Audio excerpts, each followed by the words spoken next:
नाज़रीन अवां खे ॿुधाईंदो हलां त गुज़िरियल राति डिफेंस फेज़ 7 जे इलाइक़े में पुलिस मुक़ाबले दौरान ॾोहारनि जी फायरिंग में हिकु पुलिस कांस्टेबल शहीद थी वियो, जंहिंजी जनाज़े नमाज़ अॼु पुलिस हेडक्वार्टर साउथ गार्डन में अदा कई वई आहे ऐं गुलनि जी चादर चाढ़ी वई।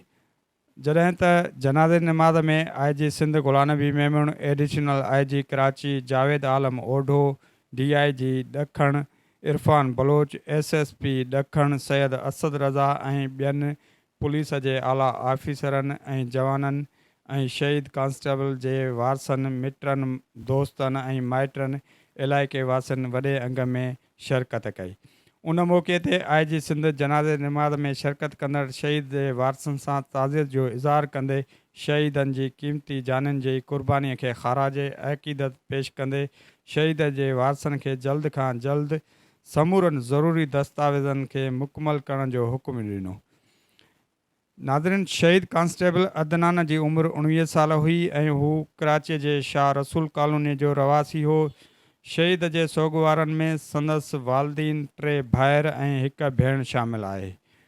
शहीद खे डिफेंस फेज़ 7 में वाक़िए क़ब्रिस्तान में दफ़नायो वेंदो। कैमरामैन शेख वक़ार सां गॾु राहिब गाओ, इबरत न्यूज़, कराची।